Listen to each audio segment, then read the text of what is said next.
Hello. Kalyanbhai બોલું છું. હવે નવરા થયા? હા બોલો બોલો. આપણે આ જે ખેડૂતના ખેતરે આપણે જે ગટર થઈ છે હું અરબી એમાં ખેડૂતના ખેતર માટે જવા માટે કઈ પુલિયા કે એવું કઈ શેક નહીં એમાં? નહીં, એસ્ટિમેટ પણ નથી હો ભાઈ, આપણે સ્વ ખર્ચે કરવાનું. સ્વ ખર્ચે તો આ બધા કેવડું ઓલું થાય તો આપણે આ ખજૂરીમાં કેમ કર્યા? ક્યાં ગણે ખજૂરીમાં તો માગેલા હતા એ પછી બન્યો છે.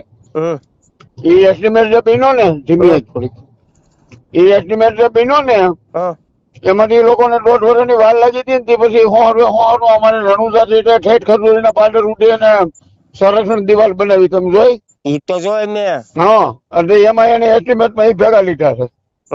આમાં ટેડી હું ભેગો નહોતો, તમારા સરપંચ ને અમારા સરપંચ ને હતા એટલે ટેડી ભૂલમાં રહી ગયું છે. હા,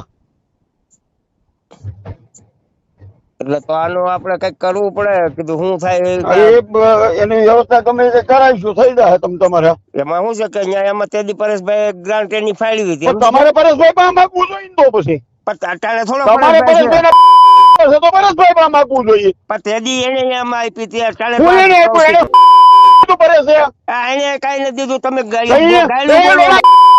ફોન કર ભાઈ, ફોન કરતો તો હવે ભાઈ ને જોઈ આમાં આ તમારા ભાજપ વાળાને આ તકલીફ ફોન કાપી નાખ. ગાય જતો લીધો માણસના પેટ નો હોય તો માણાના પેટના દીકરો થતો બહુ. આ કૌશિકભાઈ મને રોંઢે કીધું ને મને કે પૈસાભાઈ તમે પૂછજો શું છે શું નહીં એ બધું.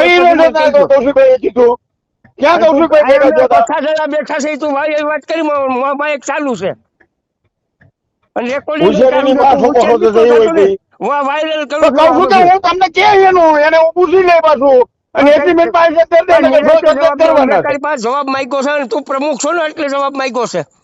અને એસ્ટિમેટ કર્યો ને તેથી હાજર હું નતો, તમારા સરપંચ નહીં હતા એટલે હું કઈ રીતનું એસ્ટિમેટ કર્યું પ્રમુખ છો તું. મર્યાદા તું રાખતો પ્રમુખ છો ને એટલે મર્યાદા તું હોતે ને રાખ.